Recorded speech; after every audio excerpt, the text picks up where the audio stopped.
I want divorce.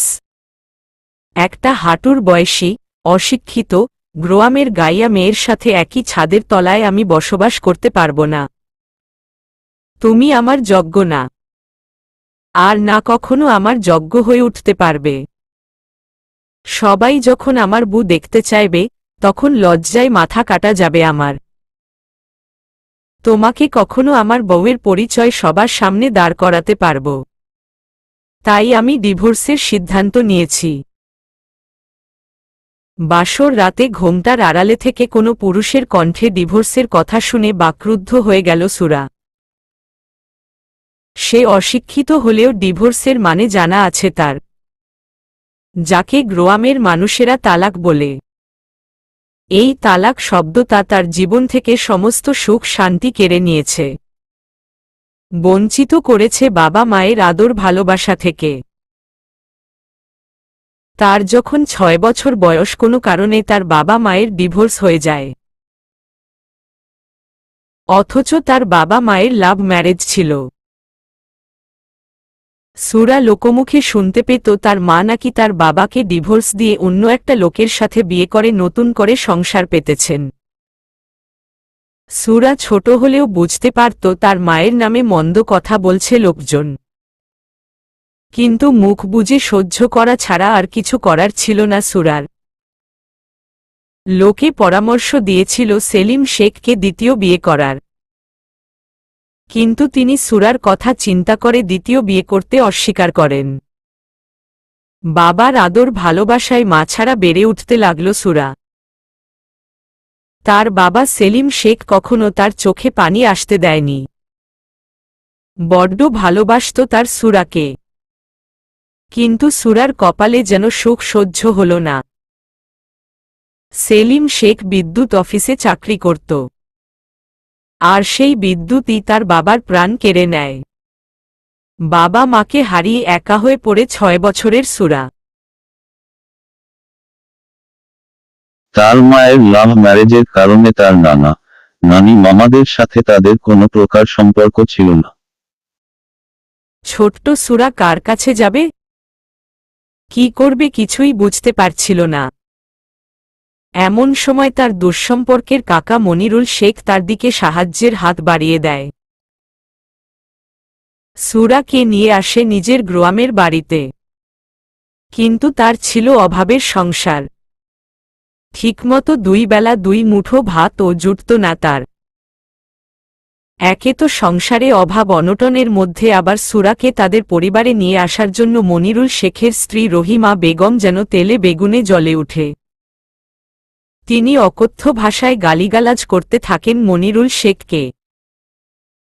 সুরাকে ঠিকমতো 2 বেলা 2 মুঠো পেট ভরে খেতে দিত না। পান থেকে চুন খসলেই গরম খুন্তির ছ্যাঁকা দিত। সব সহ্য করা ছাড়া আর কোনো উপায় ছিল না সুরার কাছে। প্রতিনিয়ত কাকির অনাদর, অবহেলা, অত্যাচার নির্যাতন সহ্য করে বড় হতে থাকে সুরা। হঠাৎ ঘোমটার আড়ালে থাকা পুরুষের মুখে আবারও তালাকের কথা শুনে অতীত থেকে বাস্তবে ফিরে আসে সুরা। লোকটার মুখে তালাক দেওয়ার কথা শুনে বুঝতে পারল এই লোকটা তার বর, যার সাথে আজ সে বিবাহ বন্ধনে আবদ্ধ হয়েছে। কিন্তু তাকে দেখার সৌভাগ্য হয়ে ওঠেনি তার। সুরা দেখতে নজরকাড়া সুন্দরী না হলেও যথেষ্ট সুন্দরী বলা চলে। ডাগর ডাগর চোখ, হাঁটু পর্যন্ত ঢেউট খেলা চুল, 5 ফুট 2 ইঞ্চির হালকা পাতলা গর্ণের মিষ্টি একটা মেয়ে। সে জানে তার বিয়ে একটা বুড়ো 2 বাচ্চার বাপের সাথে ঠিক হয়েছিল। অবশ্য সুরার কাকা এই বিয়েতে রাজি ছিল না, কিন্তু সুরার কাকির লোভ আর জেদের কাছে হার মানতে হয়েছে তার। সুরার যার সাথে বিয়ে ঠিক হয়েছে লোকটা এলাকার চেয়ারম্যান। তার টাকা পয়সার কোনো অভাব নেই, শুধু অভাব একটা বউয়ের। তার বহরস্য আকার ছোট মেয়েটার জন্ম দিতে গিয়ে মারা গিয়েছে। তার বউ মারা যাওয়ার পর সুরার দিকে তার নজর পড়ে। সুরার কাকিকে ডেকে নিয়ে বিয়ের প্রস্তাব দেন তিনি। এটাও বলেন যে বিয়ের পর তাদের পরিবারের দায়িত্ব নিবেন তিনি। রহিমা বেগমকে আর লোকের বাড়ি বাড়ি গিয়ে ঝিয়ের কাজ করতে হবে না। কথাটা শোনা মাত্র লোভে চকচক হয়ে ওঠে রহিমার মুখ। তিনি আর কোনো কিছু না ভেবেই রাজি হয়ে যান। বিষয়টা জানার পর সুরা তার নিজের ভাগ্যকে মেনে নিয়েছিল। যার এই পৃথিবীতে বাবা মানেই তার সাথে এর থেকে ভালো আর কি বা হতে পারে। সুরা এটা খুব ভালো করে জানে, আর যাই হোক চেয়ারম্যান তাকে কখনো ডিভোর্স দিতে চাইবে না। কিন্তু লোকটার মুখে ডিভোর্সের কথা শুনে সুরা তৎক্ষণাৎ ঘোমটা ফেলে দিয়ে ডাগর ডাগর চোখে তার সামনে থাকা লোকটার দিকে তাকিয়ে যেন চমকে উঠল। সেই মুখে হাত দিয়ে একটু জোরেই বলে উঠল, ও মোর খোদা। এই কি সুন্দর বেডা মানুষ! এই সুন্দর বেডা মানুষ তুই কি আমার বর রে? আমি তো ভাবছিলাম আমার হয়তো কোনো বুড়ো ভুড়িওয়ালা লোকের সাথে বিয়ে হয়েছে, কিন্তু এখন তো দেখছি তুই অনেক সুন্দর রে, এককারে সিনেমার নায়কের মতো।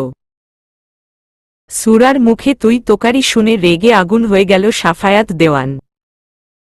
সে কখনো ভাবেনি একটা হাঁটুর বয়সী মেয়ে তার সাথে এইভাবে তুই তুকারি করে কথা বলবে। সাফায়াত দেওয়ান রেগে গর্জন তুলে বলল, হাউ ডেয়ার ইউ! তোমার সাহস হয় কি করে আমার সাথে তুই তুকারি করার? তুমি জানো আমি কে? মনে হচ্ছে তুই আমার বর। কিসের বর? হ্যাঁ কিসের বর? আমি তোমার বর নই। আমি মানি না এই বিয়ে। খুব শীঘ্রই আমি তোমাকে ডিভোর্স দিয়ে দিব। আবারও ডিভোর্সের কথা শুনে চোখ জ্বলে উঠল সুরার। সুরা বিছানা থেকে নেমে সাফায়াতের দিকে তেড়ে এসে বলল, ডিভোর্সই যখন দিবি তখন বিয়ে করছিস কেন আমারে? বিয়ে করার আগে মনে ছিল না তোর? আমি কি তোর পায়ে ধরে কইছিলাম যে আমারে বিয়া কর? কয়নি তো এমন কথা, তাই না? তাহলে আর একবার যদি ডিভোর্সের কথা বলিস তোর মুখ আমি ছিঁড়ে দেব। এই আমি বলে রাখলাম। তুই সুরাকে চিনিস না? সুরা কি জিনিস? তোমার মতো বেয়াদব মেয়েকে চেনার কোনো ইচ্ছাও নেই আমার।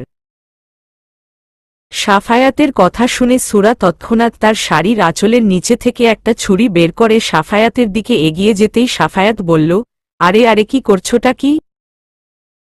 হা হা হা! সুন্দর বেডা মানুষ বুঝি ভয় পাইছে? এটা তোর জন্য না রে, এটার সাথে রাখছি ওই বুড়োর জন্য, যার সাথে আমার বিয়ে ঠিক হয়েছিল। ভাবছিলাম বাসর রাতে বেডার বিয়ে করার শখ মিটিয়ে দেব, কিন্তু তোর জন্য আমার সেই ইচ্ছাটা পূরণ হলো না। তোমাকে তো ভেবেছিলাম তুমি হয়তো গ্রামের মেয়ে, সহজ সরল হবে, কিন্তু না, আমি ভুল ছিলাম। তুমি একটা বিচ্ছুর থেকে ও ভয়ঙ্কর ফালতু একটা মেয়ে। আর একটা কথা যদি তোমার ওই মুখ দিয়ে বের করো, তাহলে কিন্তু তোমার খাবার খাওয়ার জন্য নকল দাঁতের ব্যবহার করা লাগবে। আমি গ্রামের মেয়ে হতে পারি, কিন্তু অবলা নারী না। তুই আমাকে অত্যাচার নির্যাতন করবি আর আমি বসে বসে কি তোর সুন্দর চেহারা ধুয়ে পানি খাবো রে? আমি সোজা পুলিশের কাছে চলে যাব, তোর নামে মামলা দেব। তখন বুঝতে পারবি কত গোবরে কত গন্ধ। Like seriously? তুমি আমাকে পুলিশের ভয় দেখাচ্ছ? এই সাফায়াত দেওয়ানকে, যে কিনা নিজেই একজন পুলিশ অফিসার। পুলিশ অফিসার কথাটা যেন সুরা ঠিক হজম করতে পারল না। তৎক্ষণাৎ সুরা জ্ঞান হারিয়ে সাফায়াতের বুকে ঢলে পড়ল। হেই দস্যি মেয়ে, open your eyes, please talk to me. সাফাত সুরার থেকে কোনো রেসপন্স না পেয়ে চিন্তিত স্বরে বলল, যাহ বাব্বা, আমি পুলিশ অফিসার শোনা মাত্র সেন্সলেস হয়ে গেল। সাফায়াত সুরাকে নিয়ে বিছানায় শুয়ে দিয়ে উঠতে যাবে, এমন সময় সুরার হাতের দিকে তার নজর পড়ে। ফর্সা হাতে কেমন কালসিটে দাগ পড়ে আছে, যা দেখে সাফায়াতের পা থমকে গেল। নড়তে পারল না সুরার কাছ থেকে। সাফায়াত সুরার কাছে এগিয়ে এসে ইতস্তত বোধ করে সুরার শাড়ির আঁচলটা সরিয়ে দিতেই দেখলে পেল সারা শরীরে এমন অসংখ্য দাগ রয়েছে। দেখে মনে হচ্ছে কোনো মারের দাগ, জায়গায় জায়গায় রক্ত জমাট বেঁধে আছে। আবার কোথাও কোথাও ফোসকা পড়ে গেছে, যা গরম তেল ছিটে লেগে হয়েছে বা কেউ ইচ্ছাকৃতভাবে গরম কিছু চেপে ধরেছে। সব দেখে যেন সাফায়াতের চোয়াল শক্ত হয়ে এলো। সে ভাবতেও পারেনি এমন চটপটে স্বভাবের একটা মেয়ে এত অত্যাচার নির্যাতন সহ্য করেছে। সে সুরাকে পার্সোনালভাবে চেনে না বলা চলে, ইনফ্যাক্ট বিয়ের আগে দেখেও নি।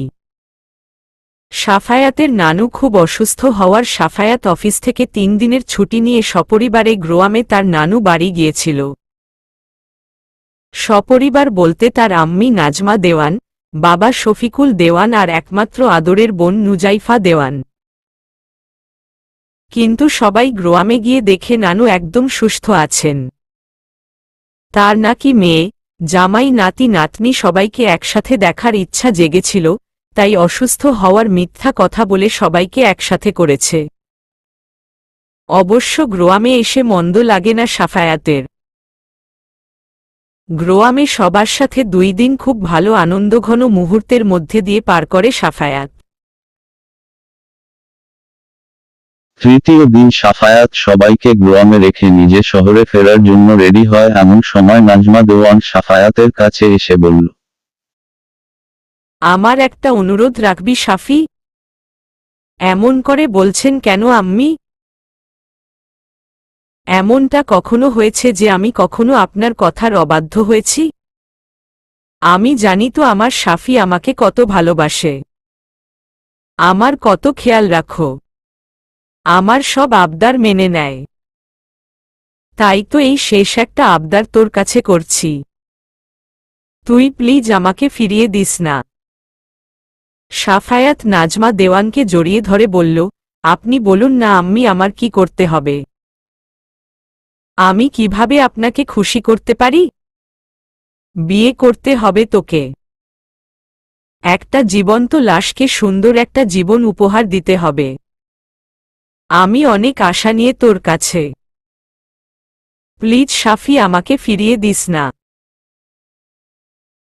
সরি আম্মি, আমি কখনো আপনার কথার অবাধ্য হয়নি, কিন্তু আজ আমি আপনার কথা রাখতে পারলাম না। বিয়ে কোনো ছেলে খেলা নয় আম্মি, বিয়ে সারা জীবনের ব্যাপার। যেইখানে সারা জীবনের প্রশ্ন সেইখানে হুট করে চেনা না জানা না এমন একটা মেয়েকে আমি কিছুতেই বিয়ে করতে পারবো না আম্মি। মেয়েটা খুব অসহায় সাফি, বাবা মা কেউ নেই। এই পৃথিবীতে যার বাবা মা নেই তার মতো অসহায় দ্বিতীয় আর কেউ নেই। মেয়েটাকে দেখে কেন জানি আমার আপন মনে হচ্ছে, মনে হচ্ছে আমার কাছের কেউ। দেখেন আম্মি, আমাদের আশেপাশে এমন অসংখ্য অসহায় মেয়ে আছে। তার মানে তো এটা নয় যে সব অসহায় মেয়েদের আপনার ছেলের বউ করবেন। তোর 1 লাইন বেশি বোঝা অভ্যাস এখনো গেল না সাফি। আমি সব অসহায় মেয়েদের বিয়ে করতে বলিনি তোকে। শুধু এই গোলাপটা ফোটার আগেই পাপড়িরগুলো ঝরে দিতে দিস না। মেয়েটার কাকি শুধুমাত্র টাকার লোভে একটা 2 বাচ্চার বাপের সাথে বিয়ে ঠিক করছে। ওর কাকা মনিরুল আমার হাতে পায়ে ধরে বারবার বলেছে আমি যেন কিছু একটা করি, আমি যেন মেয়েটার জীবন নষ্ট হওয়া থেকে বাঁচাই। তুই তো জানিস এই গ্রোয়ামে তোর নানুর কত নামকাম রয়েছে, সবাই আমাদের কত সম্মান করে। আমি সবাইকে বলে এসেছি মেয়েটাকে আমি আমার ছেলের বউ করে ঘরে তুলব। এখন তুই যদি এই বিয়েটা না করিস, সবার সামনে আমার লজ্জায় আমার মাথা কাটা যাবে, তোর নানুর সম্মানে আঘাত লাগবে। তুই কি চাস সাফি তোর মায়ের অসম্মান হোক, লোকে তাকে ছি ছি করুক?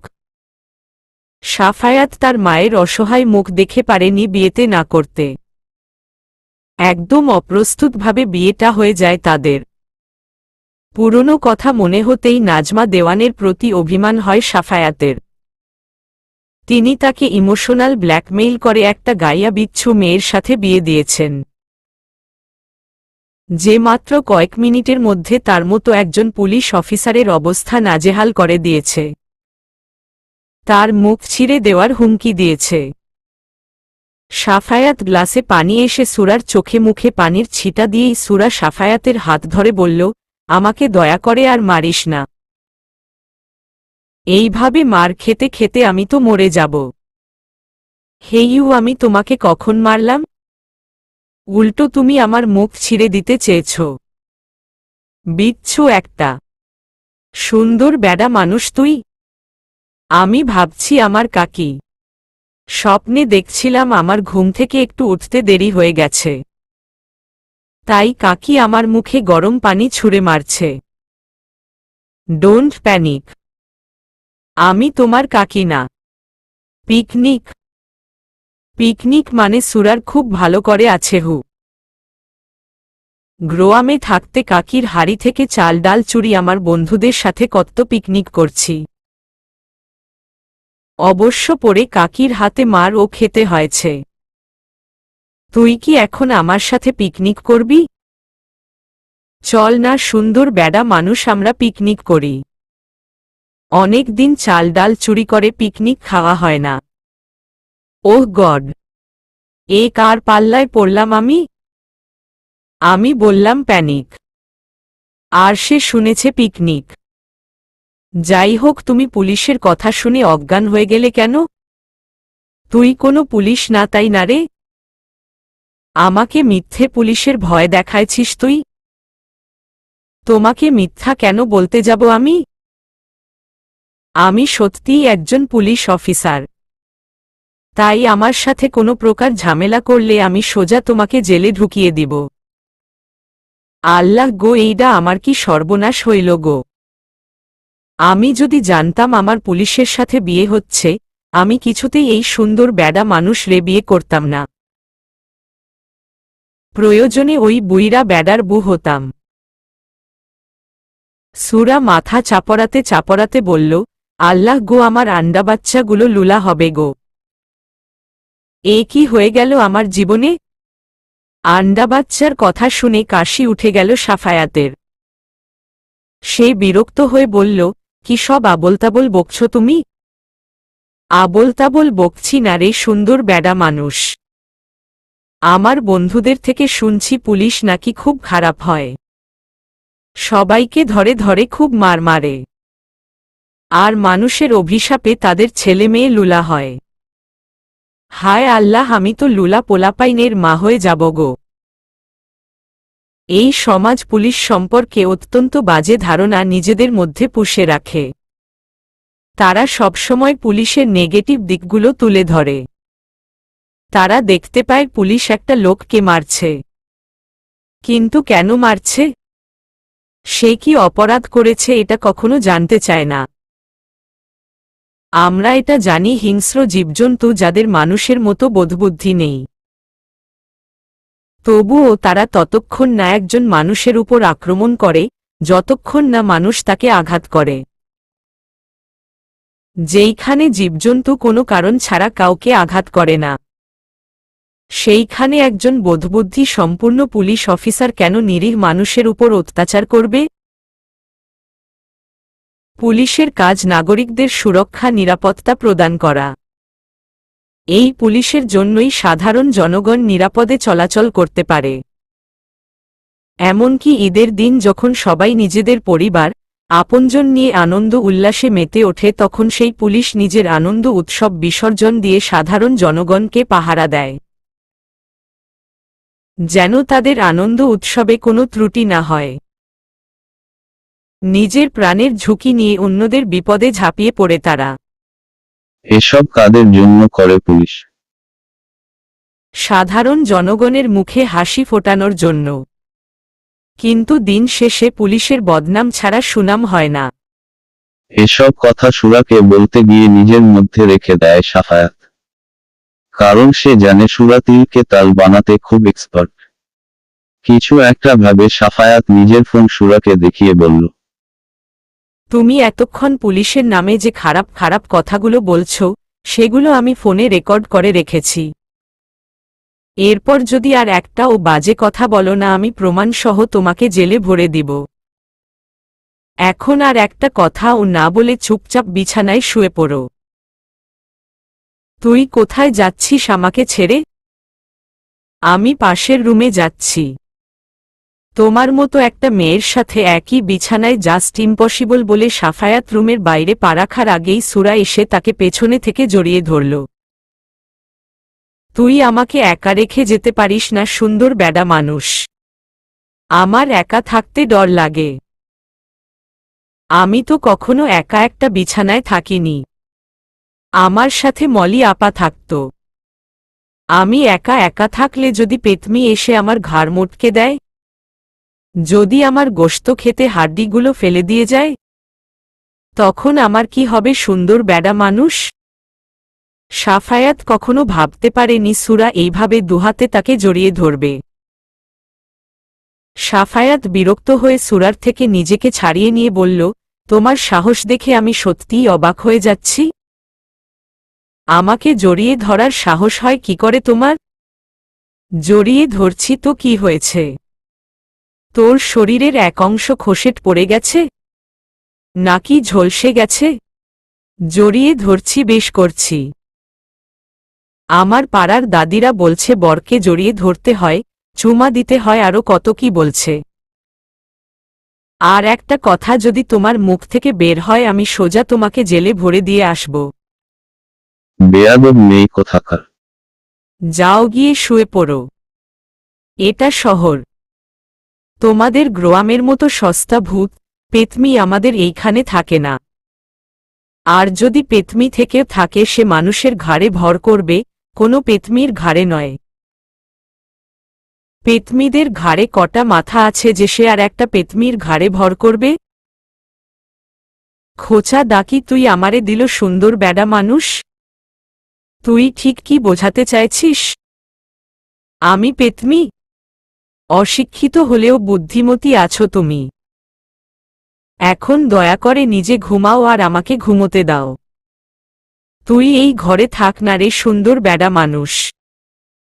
আমার সাথে এক বিছানায় থাকলে তোর গায়ে ফোসকা পড়ে যাবে তাই তো? ঠিক আছে তুই বিছানায় থাক, আমি নিচে শুয়ে পড়ব। এমনিতেও আমি ওই নরম তুলতুলে বিছানায় শুতে পারব না। এত নরম বিছানা রে বাবা। আমি বিছানায় বসলেই ঠাস করে নিচে চলে যাচ্ছি। সাফায়াত কিছু বলতে যাবে তার আগেই দরজায় টোকা পড়ে। সাফায়াত দরজা খুলে দেখে তার আম্মি এসেছে। নাজমা দেওয়ানকে দরজায় দেখে অবাক হয়ে যায় সুরা। সে জোর গলায় বলে উঠে, ভালো খালা তুই এইখানে? তুই না সেই ভালো খালা যে আমার বিয়ের দিন আমাকে আদর করে ভাত মেখে খাইয়ে দিছিলি?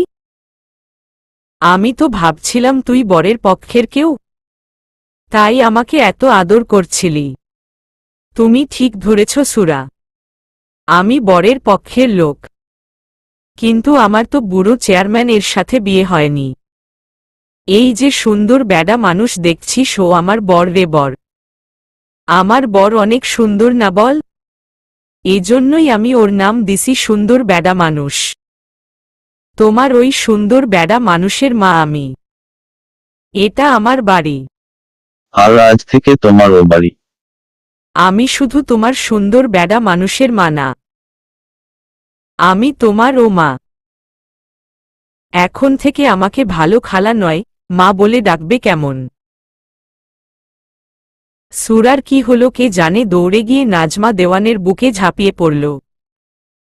তিনি ও দুহাতে জড়িয়ে ধরল সুরাকে। সুরা নাক টেনে বলল, তুই সত্যি বলছিস? আমি তোকে মা ডাকব? জানিস ছোটবেলায় বাবা মাকে হারানোর পর তোর মতো করে কেউ আমাকে আদর করেনি, বুকে টেনে নেয়নি, খাইয়ে দেয়নি। তুই সত্যিই আমার মা হবি? হ্যাঁ হব তো। তবে একটা শর্তে। কি শর্ত বল না? আমি মায়ের আদর ভালোবাসার জন্য সব শর্ত পূরণ করব। বড়দের সাথে এরকম তুই তুকারি করা যাবে না। এটা ভালো দেখায় না মা। বড়রা গুরুজন, আর গুরুজন হচ্ছে সম্মানীয় ব্যক্তি। তাদের সাথে তুই তুকারি করতে হয় না। কিন্তু আমি তো এইভাবেই কথা বলি। গ্রামে আমার বন্ধুরা সবাই এমন করেই কথা বলে। সবাই বললে তোমাকে ও যে বলতে হবে এমন কোনো কথা নেই মা। তোমাকে আদব কায়দা শিখতে হবে, পড়ালেখা শিখতে হবে, মানুষের মতো মানুষ হয়ে উঠতে হবে। আমি তোমার কাকাকে কথা দিয়েছি তোমাকে একটা সুন্দর জীবন উপহার দিব আমি। ঠিক আছে মা, আপনি যা বলবেন তাই হবে। আমি লক্ষ্য করেছি তুমি মাঝে মাঝে কয়েকটা কথা শুদ্ধ ভাষায়ও বলো। আমি জানি তুমি পারবে, শুধু একটু চেষ্টা করতে হবে। আমি চেষ্টা করব মা। এই তো আমার লক্ষ্মী মেয়ে বলে নাজমা দেওয়ান সুরার কপালে চুমু এঁকে দিল। নাজমা দেওয়ান যাওয়ার সময় সাফায়াতের হাত ধরে বলল, দেখলি তো মেয়েটা ভালোবাসার কতটা কাঙাল। তোরা দুই ভাই বোন সোনার চামচ মুখে নিয়ে জন্মেছিস, যখন যা চেয়েছিস তাই পেয়েছিস, বরং প্রয়োজনের অতিরিক্ত পেয়েছিস। অভাব কাকে বলে বুঝতে পারিসনি। আর মেয়েটারও তোদের মতো সোনার চামচ মুখে নিয়ে জন্ম হয়েছিল, কিন্তু বেশি দিন সেই সুখ ওর কপালে সহ্য হল না। শুনেছি ওর যখন 6 বছর বয়স ওর মা ওকে ছেড়ে চলে যায়। কিছুদিন পর ওর বাবাও মারা যায়। মেয়েটার জীবনে নেমে আসে অন্ধকার। যে বয়সে ওর হাতে থাকার কথা সেই বয়সে ওর হাতে ধরিয়ে দিয়েছে কড়াই, খুন্তি, গোয়ালের গোবর। আমি এইখানে এসেছিলাম সুরাকে আমার কাছে নিয়ে যাওয়ার জন্য। পরে মনে হলো তুই আমার ছেলে। আমি তোকে সেই শিক্ষায় বড় করেনি। আমি জানি তুই সুরাকে না মানতে পারলেও সুরার অসম্মান করবি না। দেখ বাবা শাফি, বিয়েটা যেভাবেই হোক হয়েছে। আমি বলছি না তুই সুরাকে এই মুহূর্তে নিজের স্ত্রী হিসেবে মেনে নে, কিন্তু ভালো না বাসিস ফুলটার অযত্ন করিস না বাবা বলে তিনি প্রস্থান করলেন। নাজমা দেওয়ানের যাওয়ার পানে তাকিয়ে সাফায়াত মনে মনে বলল, আম্মি আমাকে কত বিশ্বাস করে, ভরসা করে। আর আমি সত্যি তো মেয়েটাকে স্ত্রী হিসেবে না মানলেও তার সাথে ভালো ব্যবহার তো করতে পারি। সাফায়াত দেখল সুরা শুধুমাত্র একটা বালিশ নিয়ে ফ্লোরে শুয়ে পড়েছে। যা দেখে সাফায়াত সুরাকে ডেকে তুলে বলল, বিছানায় গিয়ে শুয়ে পড়ো। না, আমি বিছানায় গেলে তুই আমাকে ছেড়ে চলে যাবি, আর সেই সুযোগে পেতমি এসে আমার ঘাড় মোটকে দেব। আমি কোথাও যাচ্ছি না, আমি ও বিছানায় ঘুমোচ্ছি। সত্যি? হ্যাঁ বলে দুজনের মাঝখানে একটা কোলবালিশ দিয়ে সাফায়াত শুয়ে পড়ল। যা দেখে সুরা ও সাফায়াতের অপর পাশে আস্তে করে শুয়ে বলল, হে আল্লাহ, আমি মনে হয় শহীদ হয়ে যাব এই তুলতুলে বিছানায় শুতে গিয়ে। তুমি এই বিছানাটাকে শক্ত করে দাও আল্লাহ। সুরার কথা শুনে সাফায়াত বলল, তুমি যদি না ঘুমিয়ে আর একটা কথাও বলো আমি সোজা বাইরে চলে যাব, আর জানালা দিয়ে পেতমি এসে তোমার রক্ত খেয়ে চলে যাবে। সুরা ভয় পেয়ে সাফায়াতের গেঞ্জি ধরে বলল, আমি ঘুমাচ্ছি। অতঃপর সুরা তার কপাল চাপড়াতে চাপড়াতে বলল, আয় ঘুম ঘুম সুরার চোখের পাতায়, না হলে যে সুন্দর বেডা মানুষ আমাকে ছেড়ে দিবে পেতমিদের খাঁচায়। মাঝরাতে ঘুমের মধ্যে হঠাৎ করে সাফায়াতের মনে হল যেন কেউ তার হাত কামড়ে গোশত উঠিয়ে নিয়ে যেতে চাইছে। সাফায়াত ব্যথায় ককিয়ে উঠে জলদি রুমের লাইট জ্বালিয়ে দিয়ে দেখে ঘুমের মধ্যে সুরা সত্যি সত্যি তার হাত কামড়ে ধরে রেখেছে। মনে হচ্ছে তার হাত একটা লেগ পিস, আর সুরা সেই লেগ পিস থেকে গোশত ছিঁড়ে খেতে চাইছে। সাফায়াত তৎক্ষণাৎ সুরার থেকে নিজের হাত ছাড়িয়ে নিয়ে দেখে সুরার দাঁতের কামড়ের ছাপ স্পষ্ট ফুটে উঠেছে তার হাতে। সাফায়াত একটু জোর দিয়ে সুরার থেকে হাত ছাড়িয়ে নেয়, যার ফলে জেগে যায় সুরা। সুরাকে জাগতে দেখে সাফায়াত রাগান্বিত হয়ে বলে, আর ইউ ক্রেজি? জীবনে কখনো গোশত খাওনি? আর খাবে কিভাবে? মনে হয় না জীবনে কখনো গোশত চোখে দেখেছ। শেষ পর্যন্ত আমার হাত বেছে নিলে ছিঁড়ে খাওয়ার জন্য? সুরা তার ৩২টা দাঁত বের করে এক গাল হেসে বলল, ওই কি হয়েছে জানিস সুন্দর বেডা মানুষ? আমি স্বপ্নে দেখছিলাম তুই আমাকে বড় রেস্টুফেস্টুতে নিয়ে গেছিস। তো সাফায়াত সুরাকে হাত দিয়ে থামিয়ে দিয়ে বলল, ১ মিনিট। রেস্টুফেস্টু কি? আরে রেস্টুফেস্টু যেইখানে বড় বড় সাহেবরা খাবার খেতে যায়। ওটা রেস্টুরেন্টে রেস্টুফেস্টু নয়। ওই হলো আর কি, যে মিতের মা সেই মাউই মা। শুনবি তো তারপর কি হয়েছে? তুই আমাকে ওইখানে নিয়ে গেছিস। আমি গিয়ে দেখি যে টেবিলের উপর এত এত খাবার রয়েছে, যা দেখে আমার জিভে পানি এসে গেছে। আমি খপ করে একটা মুরগির রান নিয়ে সবে কামড় দিছি, খেতেও পারলাম না, এর মধ্যে তুই আমার থেকে রানটা ছিনিয়ে নিয়ে গেলি। ওটা রান ছিল না গাধা, আমার হাত ছিল। সুরা মন খারাপ করে বলল, ওহ, আমি তো সত্যি মনে করছিলাম। আমার সাথেই শুধু এরকম হয় কেবল তো সুন্দর বেডা মানুষ। জানিস আমাদের ঘরের পাশে একটা নারিকেল গাছ আছে। তো আমি ছোটবেলায় স্বপ্ন দেখতাম যে আমি ওই নারকেল গাছের গোড়ায় বসে হিসি করছি। কিন্তু ঘুম থেকে উঠে দেখতাম আমার বিছানা ভিজে গেছে। আমি বিছানায় হিসি করে দিছি বলে আবারও ৩২টা দাঁত বের করে হো হো করে হেসে উঠল সুরা। বুকের উপর ভারী কিছু অনুভব করার সাথে সাথে ঘুম ভেঙে যায় সাফায়াতের। সে চোখ খুলে দেখে সুরা তার বুকের উপর বিড়াল ছানার মতো লেপ্টে রয়েছে। যা দেখে সাফায়াতের রাগ হলেও কিছু না বলে সুরাকে বালিশে শুইয়ে দিয়ে নিজে ওয়াশরুমে গিয়ে অজু করে মসজিদে চলে গেল ফজরের সালাত আদায় করতে। সাফায়াত বাইরে যাওয়ার সাথে সাথে টিপটিপ করে চোখ খোলে সুরা। তার ঘুম সাফায়াতের আগেই ভেঙেছে। কিন্তু সুরা যখন দেখে সে সাফায়াতের বুকের উপর শুয়ে রয়েছে, তখন ইচ্ছা করে না উঠে ঘুমের ভাব ধরে সেভাবেই পড়ে থাকে। যদিও তার ভালো লাগছিল, আবার ভয়ও করছিল যদি সাফায়াত তাকে বকা দেয়। কিন্তু যখন দেখল তার বর কিছু বলছে না, তখন সে মটকা মেরে সেভাবেই পড়ে থাকল।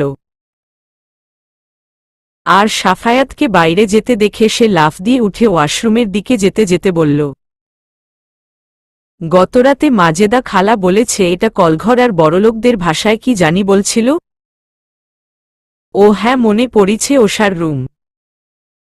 অতঃপর সুরা ওয়াশরুমে ঢুকে বলল, বড়লোকদের ওষার রুম কত সুন্দর রে বাবা। সাবান, স্নো, পাউডার, শ্যাম্পু, আয়না সব কিছু আছে। রাতে মাজেদা খালা আমাকে দেখায় দিছিল কোনটা কেমন কি করতে হবে। দূর ছাতার মাথা, আমি তো সব ভুলে গেছি। খালা কি কি বলছিল? এখন আমি অজু করব কেমনে বলে সুরা শাওয়ারের কাছে গিয়ে বলল, আমার ঠিক মনে আছে। খালা বলছিল এইটাই মোচড় দিল পানি পড়বে। সুরা তৎক্ষণাৎ এক গাল হেসে শাওয়ার চালু করে দিল, আর উপর থেকে পানি এসে তাকে ভিজিয়ে দিতে লাগল। যা দেখে সুরা বলল, আরে আরে, এই বাড়ির ছাদ ফুটো হয়ে গেল নাকি? বৃষ্টির পানি ভেতরে এলো কেমনে? এইখানে যেহেতু বৃষ্টি হচ্ছে, তাহলে নিশ্চয় রুমের ভেতরও বৃষ্টি হচ্ছে। তার মানে নরম তুলতুলে বিছানা ভিজে যাচ্ছে। পরক্ষণেই সুরা ওয়াশরুমের সামনে এসে বলল, কিন্তু রুম তো শুকনো আছে। ওহ, তার মানে ওই যন্ত্রটা থেকে বৃষ্টি হচ্ছে। প্রায় ৩০ মিনিট পরে সাফায়াত মসজিদ থেকে এসে দেখে সুরা বিছানায় নেই। সুরাকে না দেখে একটু চিন্তিত হয়ে গেল সাফায়াত। তৎক্ষণাৎ তার চোখ গেল ওয়াশরুমের দিকে। ওয়াশরুমের দরজা খোলা রয়েছে। ভেতর থেকে পানি পড়ার আওয়াজ হচ্ছে। সাফায়াত কয়েকবার এই মেয়ে করে ডেকে সুরার সাড়া না পেয়ে ওয়াশরুমে গিয়ে দেখল সুরা কাকভেজা হয়ে শাওয়ার বন্ধ করার চেষ্টা করছে। সাফায়াত এগিয়ে গিয়ে শাওয়ার বন্ধ করে দিয়ে ধমকের সুরে বলল, এত সকাল সকাল গোসল করতে কে বলেছে তোমাকে? সব কাজে তোমার পাকনামি করা লাগবে। বেয়াদব মেয়ে একটা। জ্বালিয়ে মারছে আমাকে। সুরা ভয় পেয়ে ন্যাকা কান্না করে বলল, আমি গোসল করতে আসিনি। আমি তো অজু করতে আইছিলাম। কিন্তু যেই অজু করার জন্য এই যন্ত্রটা চালু করছি আর বৃষ্টি শুরু হয়ে গেছে। ন্যাকা কান্না বন্ধ করে তাড়াতাড়ি চেঞ্জ করো, না হলে ঠান্ডা লেগে জ্বর বাঁধিয়ে নিবে। আর জ্বর হলেও সমস্যা কি? আমি তো আছি তোমার সেবা শুশ্রূষা করার জন্য। আম্মি তো আমাকে তোমার হুকুমের দাস বানিয়ে রেখেছে। আমি তো জামা কাপড় আনিনি। ভেতর থেকে আমার একটা জামা এনে দিবি সুন্দর বেডা মানুষ? না, দিব না। রাতে আম্মি কি বলে গিয়েছিলেন তোমাকে? তুই তুকারি করতে না করেছিল? ভুলে গিয়েছ সে কথা? 4 আঙ্গুলে একটা মেয়ে হয়ে সাফায়াত দেওয়ানের সাথে সাথে তুই তুকারি করে। আর একবার যদি তোমার মুখে তুই তুকারি বেডা মানুষ শুনেছি, তোমার মুখ একদম ভেঙ্গে দিব আমি। কথাটা মাথায় থাকে যেন বলে সাফায়াত রুমে এসে দেখে কোথাও সুরার জামাকাপড় কিছু নেই। সে কি করবে বুঝতে না পেরে তার বোন নুজাইফাকে কল করে তার একটা ড্রেস দিয়ে যাওয়ার জন্য। কিন্তু নুজাইফা কল রিসিভ করার আগেই নাজমা দেওয়ান তার নিজের একটা শাড়ি আর প্রয়োজনীয় সবকিছু নিয়ে এসে বলল, মেয়েটার বাড়ি থেকে ওর জামাকাপড় কিছু নিয়ে আসেনি, তাই আপাতত আমার এই শাড়িটা নিয়ে আসলাম। এখনকার মতো এটা পরবে। আর তুই আজকে সুরাকে সাথে করে নিয়ে কয়েকটা ড্রেস কিনে দিস। সরি আম্মি, আমার আজ অফিস আছে, আমি যেতে পারবো না। আপনি বা নুজাইফা গিয়ে নিয়ে আসবেন। ঠিক আছে। কিন্তু সুরা কোথায়? ওকে দেখছি না যে। ওয়াশরুমে গিয়ে দেখেন আপনার সুরা আছে। সে অজু করতে গিয়ে গোসল করে বসে আছে। বেয়াদব অসভ্য মেয়ে একটা। শুধুমাত্র আপনার জন্য ওকে সহ্য করতে আমার। আমি কিন্তু আর সহ্য করব না আম্মি। আপনি ওকে আমার রুম থেকে নিয়ে যাবেন। নাজমা দেওয়ান প্রত্যুত্তরে কিছু না বলে ওয়াশরুমে গিয়ে দেখে সুরা ভেজা কাপড়ে দাঁড়িয়ে রয়েছে। তিনি সুরাকে শাড়ি দিয়ে চলে আসতে যান, এমন সময় সুরা পেছনে থেকে ডেকে বলল, আমি তো শাড়ি পরতে পারি না মা। তুই কি আমাকে শাড়িটা পরিয়ে দিবি? পরক্ষণেই সুরার মনে হয় সে আবারও তুই করে বলে ফেলেছে। তৎক্ষণাৎ সুরা দাঁত দিয়ে জিভ কেটে বলল, ওই মুখ ফসকে আবারও তুই বেরিয়ে গেছে। এই আমার চোখ ছুঁয়ে বলছি, আমি আর কখনো তুই করে বলবো না। মনে থাকবে তো? হ্যাঁ মা, খুব করে মনে থাকবে। নাজমা দেওয়ান মিষ্টি হেসে সুরাকে সুন্দর করে শাড়ি পরিয়ে দিয়ে বলল, ড্রেসিং টেবিলের উপর আমি কিছু গয়না রেখে এসেছি, এইগুলো পরে নিচে আসবে কেমন? ঠিক আছে মা। সুরা ভেজা কাপড় বেকনিতে মেলে দিয়ে এসে আয়নার সামনে দাঁড়িয়ে চুড়ি কানের দুল পরে একটু জোরের সাথে বলল, ওমা, বড়লোকদের শাড়ি চুড়ি পরে আমাকে কি সুন্দর লাগছে, একদম যেন আসমানের পরী। কিছুদিন আগে বুড়ি গঙ্গা নদীর তীরে একটা মহিলার লাশ পাওয়া গিয়েছে। যে কেসের দায়িত্ব সাফায়াতের উপর পড়েছে। সাফায়াত সেই কেসের ফাইল চেক করছিল, এমন সময় সুরার চিৎকার শুনে আয়নার মধ্যে একটা মায়াবী চেহারা দেখে ধমকে যায়। যে চেহারার মধ্যে নেই কোনো প্রসাধনীর ব্যবহার। হঠাৎ সাফায়াতের নজর যায় সুরার হাঁটু পর্যন্ত লম্বা চুলের দিকে। চুল থেকে ফোঁটা ফোঁটা পানি পড়ে টাইলস ভিজে গিয়েছে। সাফায়াত কি মনে করে ফাইল বিছানার উপর রেখে হাতে একটা টাওয়াল নিয়ে সুরার পেছনে দাঁড়িয়ে তার লম্বা চুলগুলো মুছে দিয়ে বলল, যে চুলের যত্ন নিতে পারো না সে চুল এত বড় রাখার কি দরকার বেয়াদব মেয়ে? মনিরুল কাকার থেকে শুনেছি আমার বাপ নাকি আমার চুল অনেক পছন্দ করত। তিনি আমার চুলে শ্যাম্পু করে দিত, তেল দিয়ে চুল বেনি করে দিত। ছোটবেলা থেকেই নাকি আমার চুল বড়। অবশ্য কাকি অনেকবার চুল কেটে দিতে চাইছে। সে বলতো আমি এত বড় চুলের শ্যাম্পু তেল দিতে পারবো না, কিন্তু কাকা কাটতে দেয়নি। প্রথম প্রথম আমার বিরক্ত লাগত, কিন্তু পরে যখন জানতে পারলাম আমার চুল আমার বাপের অনেক পছন্দ ছিল, তখন আর আমার বিরক্ত লাগেনি। আমার মনে হয় এই চুলে আমার বাপের হাতের ছোঁয়া আছে, ভালোবাসা মিশে আছে। বলতে বলতে সুরার চোখ ভিজে গেল। পরে যখন জানতে পারলাম আমার চুল আমার বাপের অনেক পছন্দ ছিল, তখন আর আমার বিরক্ত লাগেনি। আমার মনে হয় এই চুলে আমার বাপের হাতের ছোঁয়া আছে, ভালোবাসা মিশে আছে। বলতে বলতে সুরার চোখ ভিজে গেল। যা দেখে সাফায়াত বলল, তোমাদের মেয়ে জাতির ওই এক সমস্যা। কিছু পারো বা না পারো, কথায় কথায় ঠিক চোখের পানি নাকের পানি এক করে দিতে পারো। কথায় কথায় এমন চোখের পানি ফেলে কি শান্তি পাও বলো তো? সাফায়াতের কথা শুনে সুরা তৎক্ষণাৎ সাফায়াতের দিকে ঘুরে তার শার্ট টেনে নিজের নাক পরিষ্কার করে কিছু বলার আগেই সাফায়াত চিৎকার করে বলল, ছি ছি, এটা কি করলে তুমি?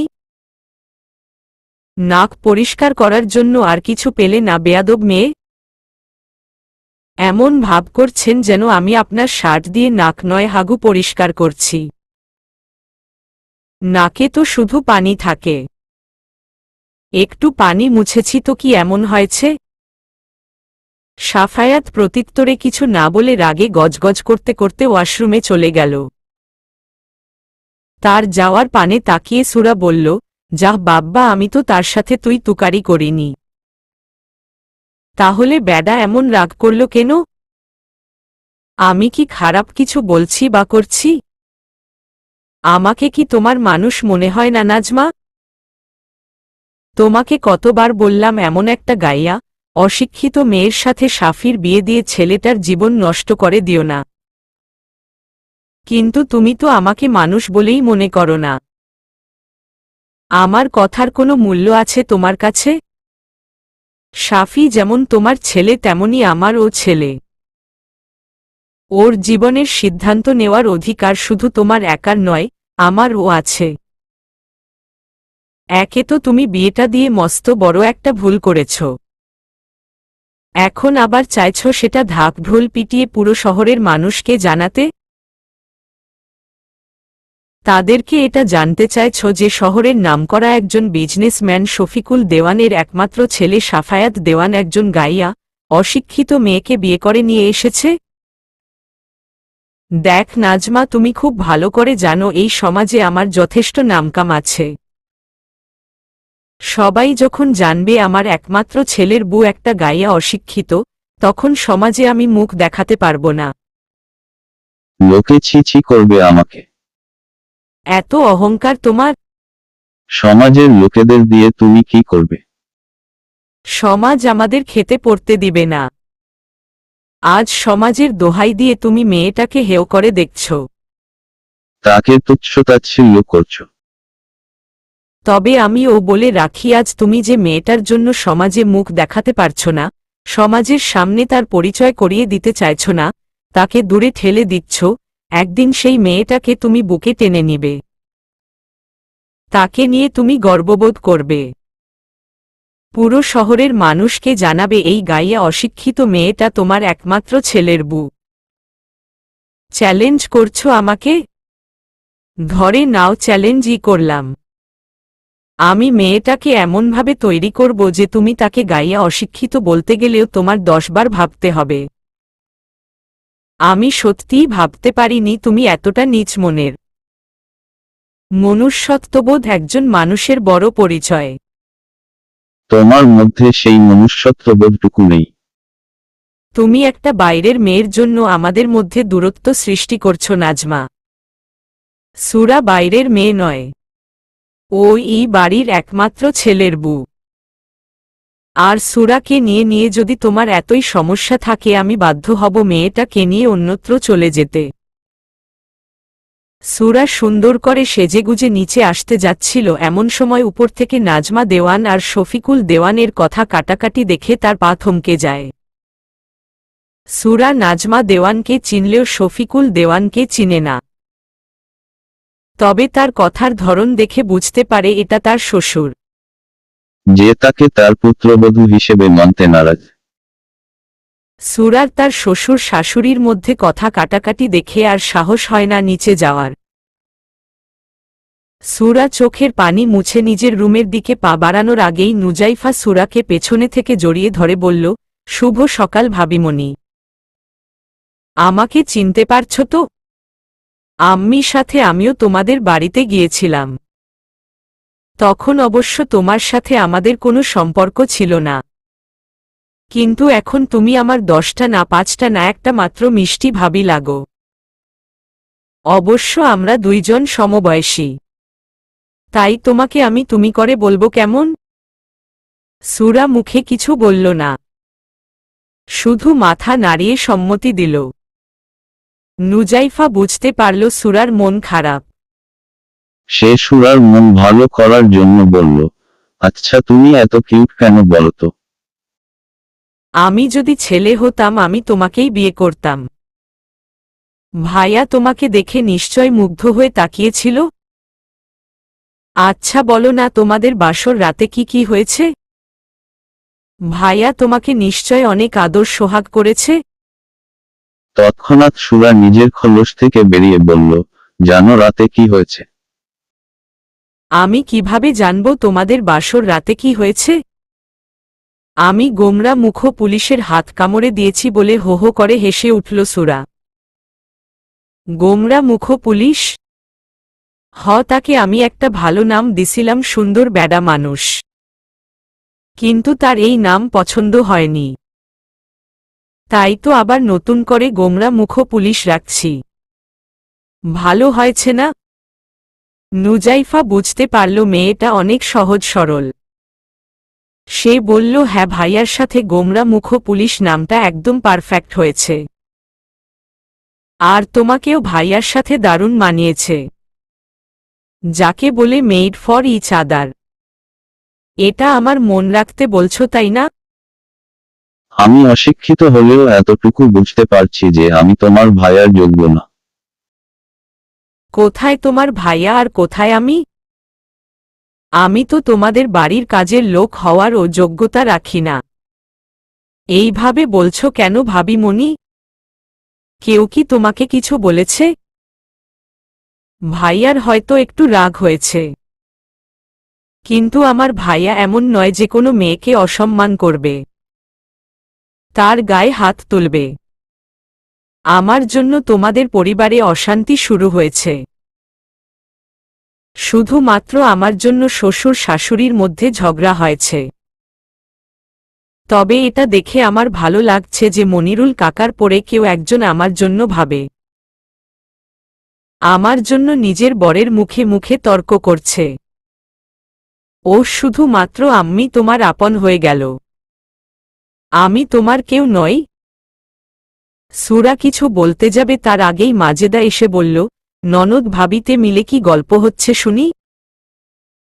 তো শুধু গল্প খেয়েই পেট ভরবে নাকি নাস্তা করা লাগবে? এই তো যাচ্ছি বলে নুজাইফা সুরাকে নিয়ে নিচে নেমে আসল।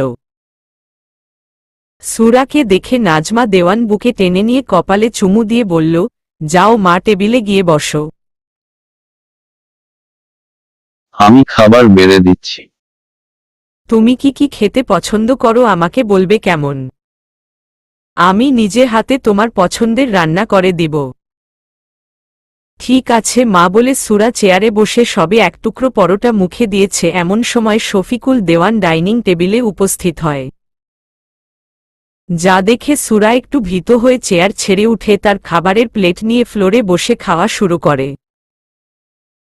সুরাকে নিচে বসে খেতে দেখে মাজেদা এগিয়ে এসে বলল, এমা নতুন বউ তুমি চেয়ার টেবিল ছেড়ে নিচে বসে খাচ্ছ কেন? টেবিল চেয়ারে বসে বুঝি খেতে পারো না? হ্যাঁ, আসলে আমি তো কখনো টেবিল চেয়ারে বসে খাইনি। আমি খেতাম মাটিতে বসে। মনিরুল কাকা যখন বাড়িতে থাকত তখন সবাই একসাথে বসে খেতাম। কিন্তু কাকা যখন কাজের জন্য শহরে আসত তখন চাচি আমাকে ঠিকমতো খেতে দিত না। সবার খাওয়া শেষ হলে যদি অবশিষ্ট কোনো খাবার থাকত সেটুকু দিত আমাকে। অথচ তার ছেলে মেয়ে খাবার খেতে না পেরে নষ্ট করত। একদিন তো পেটের জ্বালা সহ্য করতে না পেরে বাসন মাজতে গিয়ে মলি আপা আর সুজন ভাইয়ের ফেলে দেওয়া খাবার খাইছিলাম বলে চোখের পানি মুছতে লাগল সুরা। তোমার কি আর একটু পরোটা লাগবে বু? আমি কি এনে দিব? না খালা। এটুকু খেলেই আমার পেট ফুলে কাঁঠাল হয়ে যাবে। মনে হবে আমি যেন 7 মাসের পোয়াতি। হা হা হা হা। সুরার কথা শুনে হেসে উঠল মাজেদা। পরক্ষণেই তিনি বললেন, দেখ মা তুমি এখন এ বাড়ির বউ। এ বাড়ির নিয়মকানুন আচার আচরণ শিখতে হবে তোমাকে। তোমাকে সাফি বাজানের যোগ্য হয়ে উঠতে হবে। টেবিল চেয়ারে বসে খাওয়ার অভ্যাস করতে হবে। আমি তো টেবিলে খেতে চাইছিলাম খালা। কিন্তু আমি সকালে শুনেছি আমার শ্বশুর আমাকে পছন্দ করেন না। আমার জন্য তিনি ভালো মার সাথে ঝগড়া করেছেন। এখন তিনি যদি আমাকে টেবিলে খেতে দেখে নিজে না খেয়ে চলে যান। তাই তো আমি টেবিল থেকে চলে আসলাম। বাহ তুমি তো খুব বুদ্ধিমতী নতুন বউ। কিন্তু এইভাবে শ্বশুরের থেকে আড়ালে আড়ালে থাকলে তার মন জয় করতে পারবে না নতুন বউ। তোমাকে তোমার শ্বশুরের মন জয় করতে হবে। আমি পারবো না খালা। উনাকে দেখে আমার ভয় করে। মনে হয় যেন উনি কোনো মানুষ না, আস্ত একটা দৈত্য। এটা অবশ্য তুমি ঠিক বলেছ নতুন বউ বলেই হো হো করে হেসে উঠল মাজেদা আর সুরা। দূর থেকে সুরা আর মাজেদাকে হাসাহাসি করতে দেখে শফিকুল দেওয়ান বলল, খুব তো বড় মুখ করে বলেছিলে এই গাইয়া মেয়েকে তুমি সাফির যজ্ঞ করে তুলবে। কিন্তু তুমি বোধহয় জানো না কুকুরের পেটে কখনো ঘি হজম হয় না। দেখ কিভাবে চেয়ার টেবিল ছেড়ে নিচে বসে রাজহাঁসের মতো খাবার গপগপ করে খাবার গিলছে। যেন এমন খাবার জীবনেও চোখে দেখেনি। ওই মেয়েটা এই বাড়ির কাজের মেয়ে হওয়ারও যোগ্যতা রাখে না। আমি তোমাকে আবারও বলছি নাজমা, আশেপাশের লোকজন জানার আগেই তুমি মেয়েটাকে যেখান থেকে নিয়ে এসেছিলে সেখানে রেখে এসো। মেয়েটা আমাদের মানসম্মান ধুলোয় মিশিয়ে দিবে। তুমি কি চাইছো আমি এই বাড়ি থেকে বেরিয়ে যাই? বুঝতে পারছি না একটা অসহায় এতিম মেয়েকে নিয়ে তোমার এত সমস্যা কিসের? মেয়েটার এত মায়াবী চেহারা। দেখলেই কেমন যেন মায়া লাগে। বুকে জড়িয়ে নিতে ইচ্ছে হয়। কথায় কথা বাড়ে। তবুও এই কথাটা আমি না বলে থাকতে পারছি না শফিকুল। ভুলে যেও না তুমিও একজন এতিম ছিলে। কাকা কাকি রোড অ্যাক্সিডেন্টে মারা যাওয়ার পর আমার বাবা তোমাকে আদর স্নেহ দিয়ে বড় করেছেন। পড়ালেখা শিখিয়ে মানুষের মতো মানুষ করে তুলেছেন। তবেই না তুমি আজ শহরের একজন নামকরা বিজনেসম্যান হতে পেরেছ। কই আমি বা আমার পরিবার কখনো তোমার সাথে এমন আচরণ করিনি। তোমাকে এতিম বলে ছুঁড়ে ফেলে দেইনি। একবার সুরার জায়গায় নিজেকে বসিয়ে দেখো শফিকুল। আমরা যদি তখন তোমাকে ছুঁড়ে ফেলে দিতাম, আজ তুমি ও সুরার মতো অশিক্ষিত, গেয়েও, আনস্মার্ট হয়ে রাস্তায় রাস্তায় ঘুরে বেড়াতে। তুমি আমাকে খোটা দিচ্ছ নাজমা? খোটা নয় শফিকুল, আমি তোমাকে তোমার পরিস্থিতির কথা বুঝাতে চাইছি। পরিস্থিতি মানুষকে কখন কোথায় নিয়ে যায় এটা কেউ বলতে পারে না। সুরার পরিচয় নিয়ে তোমার সমস্যা, তাই তো? ঠিক আছে, আমি যতদিন না পর্যন্ত সুরাকে এই বাড়ির উপযুক্ত বউ হিসেবে গড়ে তুলতে না পারছি ততদিন কেউ সুরার আসল পরিচয় জানবে না। সবাই এটাই জানবে যে সুরা আমার বোনের মেয়ে। সাফায়াত নাস্তা শেষ করে অফিসে যাওয়ার জন্য রেডি হচ্ছিল, এমন সময় সুরা এসে বলল, এ পুলিশ পুলিশ। তুই কি আমার উপর রাগ করছিস? ফুক্কু রাগ করছেন? আমি আপনার শার্টে নাকের পানি মুছছি তাই? আমি আপনার শার্ট একদম পরিষ্কার করে ধুয়ে দিব। তবুও তুই আমার উপর রাগ করে থাকিস না। তুমি যে কাজ করেছ তাতে তোমার উপর রাগ করব না তো কি করব? তোমাকে কোলে নিয়ে ঘুরে বেড়াবো? সুরা খুশি হয়ে তার 2 হাত উঁচু করে দিয়ে বলল, সত্যি কোলে নিবি পুলিশ? নে না। সাফায়াত সুরার কথায় বিরক্ত হয়ে তার হাতে থাকা চিরুনি নিচে ছুঁড়ে ফেলে দিয়ে সুরার 2 বাহু চেপে ধরে বলল, তুমি আবারও এসেছ ঘ্যান ঘ্যান প্যান প্যান করতে? তোমার জন্য যে আমাদের সুখের সংসারে অশান্তির সৃষ্টি হয়েছে এটা কি তুমি বুঝতে পারছ না? শুধুমাত্র আম্মি আর বাবার মধ্যে তোমার জন্য দূরত্ব সৃষ্টি হয়েছে। আমাদের সংসারটা শেষ হতে চলেছে। সাফায়াত সুরার বাহু এমনভাবে চেপে ধরেছে যে ব্যথায় চোখ থেকে পানি গড়িয়ে পড়ে সুরার চোখে পানি দেখে সাফায়াত তৎক্ষণাৎ সুরার বাহু ছেড়ে দিয়ে বলল, তোকে যেন আর কখনো আমার চোখের সামনে না দেখি, তাহলে কিন্তু একদম খুন করে ফেলব তোকে বলে সাফায়াত বেরিয়ে গেল। সাফায়াতের যাওয়ার পানে তাকিয়ে সুরা ধপ করে নিচে বসে পড়ে বলল, সত্যিই তো আমার জন্য তাদের সংসারে অশান্তি সৃষ্টি হয়েছে। আমি আসলে একটা অলক্ষী। বাপ মা যে কেন আমাকে একা রেখে চলে গেল? আমি কি করব এখন? কোথায় যাব? কাকার সংসারে থাকাকালীন আমি তাদের সংসারে অশান্তির কারণ ছিলাম, আর এখন এই সংসারের অশান্তির কারণ হয়ে গেছি। অতঃপর সুরা চোখের পানি মুছে বলল, না না, আমি কারো অশান্তির কারণ হতে চাই না।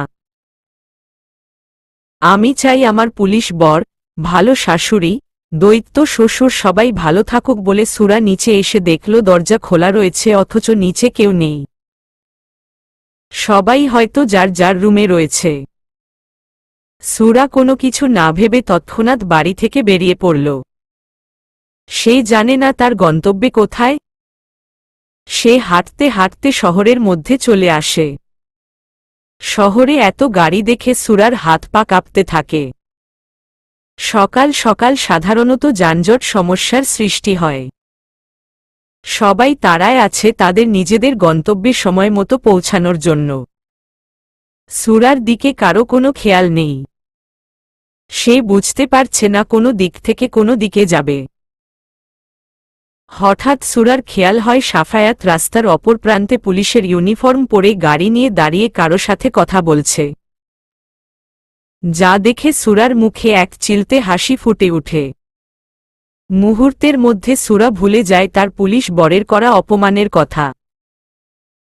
সে কোনো দিকে না তাকিয়ে এ পুলিশ বলে দৌড়ে তার পুলিশ বরের কাছে যেতে যায়, কিন্তু তার আগেই একটা গাড়ি এসে ধাক্কা দিয়ে সুরাকে ফেলে দেয়। মুহূর্তের মধ্যে সুরার কোমল রক্তাক্ত দেহ নিচে পড়ে যায়। কি বলছেন আম্মি?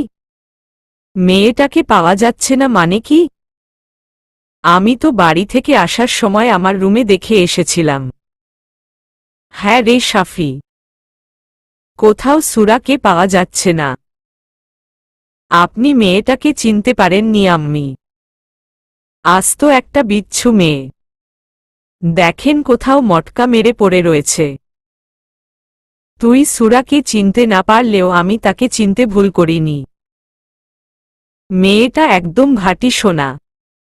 আমার তো সন্দেহ হচ্ছে তোকে নিয়ে। আমি শেষবার সুরাকে তোর রুমে যেতে দেখেছিলাম। এরপর থেকে মেয়েটার আর দেখা মেলেনি। তুই সুরাকে আবার কিছু বলিসনি তো? হ্যাঁ বলেছি আম্মি, কিন্তু সেরকম কিছু তো বলিনি। শুধু বলেছি আমার রুমে আসবে না ব্যাস। একটু কথা তো রাতেও বলেছিলাম, কিন্তু তারপরও মেয়েটা এসেছিল আমার রুমে। তাহলে হঠাৎ করে কোথায় গেল মেয়েটা? আমার একই প্রশ্ন। কোথায় গেল মেয়েটা? ভেতরটা কেমন যেন কুগাইয়ে। ওর তো শহরের কিছুই চেনা জানা নেই। মেয়েটার কোনো বিপদ হলো না তো? ডোন্ট ওয়ারি আম্মি, আমি বাসায় আসছি, দেখছি কি করা যায় বলে সাফায়াত ফোন রেখে দিয়ে বলল। 4 আঙ্গুলে মেয়ে আমার উপর রাগ দেখায়। সকালবেলা একটু কথা শুনিয়েছি আর অমনি তার দস্যিপনা শুরু হয়ে গিয়েছে। সবাইকে টেনশনে ফেলে দিয়ে নিজে কোথাও মটকা মেরে পড়ে রয়েছে। মেয়েটাকে একবার হাতে পাই একদম হাড্ডি গুড্ডি ভেঙ্গে জেলে ঢুকিয়ে দিব।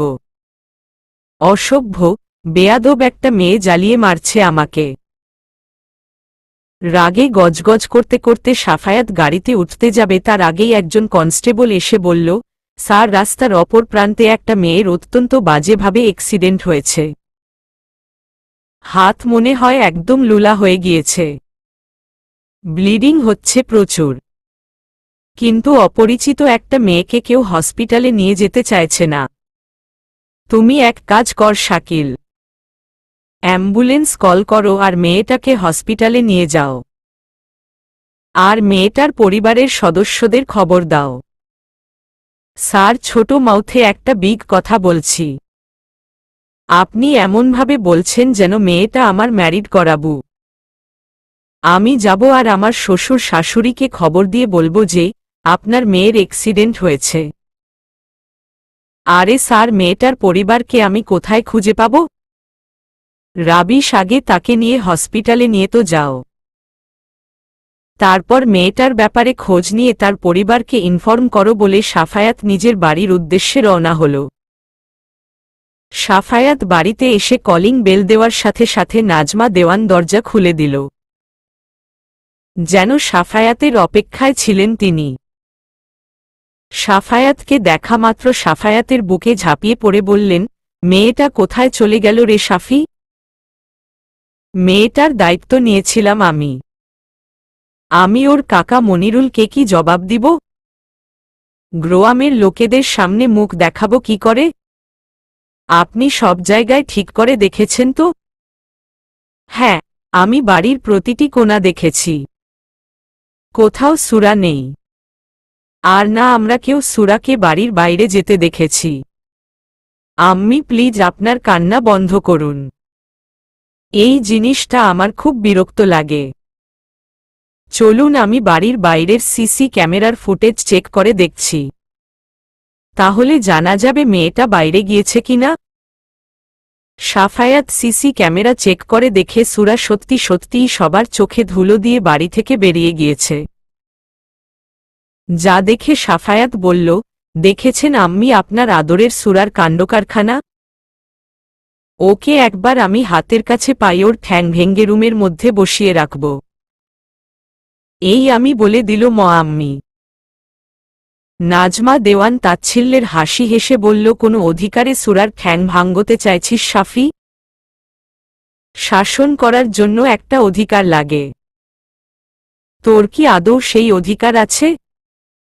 তাছাড়া তুই তো নিজেই সুরাকে বাড়ি ছেড়ে যেতে বাধ্য করেছিস। তাহলে শুধু শুধু আমাকে মিথ্যা কেন বললি সাফি? আমি তোকে এই শিক্ষা দিয়েছি? সুরার কিছু হয়ে গেলে আমি তোকে ক্ষমা করতে পারবো না সাফি।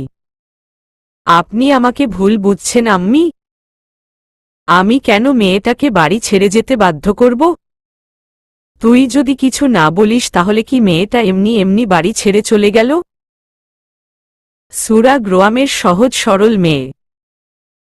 ছোটবেলা থেকে বাবা মায়ের আদর ভালোবাসা পায়নি, পেয়েছে অনাদর অবহেলা। ওকে নিশ্চয় তুই এমন কিছু বলছিস যাতে ও খুবই কষ্ট পেয়েছে। আমি সত্যিই সেরকম কিছু বলিনি আম্মি। তাহলে মেয়েটা কি এমনি এমনি চলে গেল? তৎক্ষণাৎ কোথা থেকে মাজেদা এসে বলল, এমনি এমনি চলে যায়নি আপা। মেয়েটা সকালে আপনাকে আর ভাইজানকে ঝগড়া করতে দেখেছে। সে হয়তো চায়নি তার জন্য আপনাদের মধ্যে কোনো অশান্তির সৃষ্টি হোক। অশান্তি তো এবার সৃষ্টি করব আমি। ভালোই ভালোই একবার মেয়েটাকে পেয়ে যাই, তারপর ওকে নিয়ে আমি অন্যত্র চলে যাব। ওকে মানুষের মতো মানুষ করে তুলে তোর ভাইজান আর শাফিকে দেখিয়ে দিব গোবরের মধ্যে ও পদ্ম ফুল ফোটে। আপনি একটু শান্ত হন আপা। আগে মেয়েটাকে খুঁজে বের করতে তো হবে। তারপর না হয় ঠান্ডা মাথায় ভেবে চিন্তে সিদ্ধান্ত নিবেন। এটা অবশ্য তুই ঠিক বলেছিস। তুই চল আমার সাথে। আমি নিজেই আমার সুরাকে খুঁজে নিয়ে আসব। কারো সাহায্যের প্রয়োজন নেই আমার বলে বাইরে পা রাখার আগেই সাফায়াত তার হাত ধরে বলল, সরি আম্মি। আমি সত্যিই বুঝতে পারিনি মেয়েটা আমার সামান্য কথায় বাড়ি ছেড়ে চলে যাবে। আপনার কোথাও যেতে হবে না আম্মি। আমার জন্য যখন মেয়েটা চলে গিয়েছে আমি নিজেই তাকে খুঁজে নিয়ে আসব বলে সাফায়াত বের হতে যাবে এমন সময় তার ফোন বেজে ওঠে। সাফায়াত দেখল ফোনের স্ক্রিনে শাকিল নামটা জ্বলজ্বল করছে। শাকিলের কল দেখে সাফায়াতের তৎক্ষণাৎ অ্যাক্সিডেন্টের ঘটনা মনে পড়ে গেল। সুরার টেনশনে অ্যাক্সিডেন্টের ঘটনা তার মাথা থেকে বেরিয়ে গিয়েছিল। সে তৎক্ষণাৎ ফোন রিসিভ করে বলল, হ্যাঁ শাকিল, মেয়েটার কি অবস্থা এখন? ওর পরিবারের কারো খোঁজ পেয়েছ কি? হ্যাঁ স্যার, মেয়েটার জ্ঞান ফিরেছে। তবে ডান হাতটা একদম লুলা হয়ে গিয়েছে। মেয়েটার ড্রেস আপ দেখে মনে হচ্ছে ভালো কোনো পরিবারের, অথচ কথা শুনে মনে হচ্ছে কোনো গ্রামের মেয়ে। গ্রামের মেয়ে কথাটা শোনা মাত্র হকচকিয়ে উঠে সাফায়াত। সে মনে মনে বলল, তাহলে কি সুরার অ্যাক্সিডেন্ট হয়েছিল? ও গড, এটা যেন সত্যি না হয়। সাফায়াত নিজেকে সামলে নিয়ে শাকিলকে জিজ্ঞেস করল, আচ্ছা মেয়েটা কি পরে আছে? শাড়ি না থ্রি পিস? কেন স্যার? তোমাকে যা জিজ্ঞেস করেছি তার উত্তর দাও। মেয়েটা কালো কালারের শাড়ি পরে আছে। গায়ে কিছু গহনা ও দেখা যাচ্ছে। মনে হচ্ছে কোনো নতুন বউ। আমি মেয়েটার কাছে ওর বাড়ির ঠিকানা জিজ্ঞেস করছি, কিন্তু মেয়েটা তেমন কিছু বলতে পারছে না। শুধু বলছে ও কোনো সুন্দর বেডা মানুষের বাড়িতে থাকে। সুন্দর বেডা মানুষ কথাটা শোনা মাত্র সাফায়াত দৌড়ে তার গাড়ি নিয়ে হসপিটালে ছুটে এলো। সে শাকিলের বলা কেবিনে প্রবেশ করে দেখল সাদা বেডের উপর সুরার কোমল দেহটা পড়ে রয়েছে। যা দেখে কলিজা মোচড় দিয়ে উঠল সাফায়াতের। চলবে ইনশাআল্লাহ।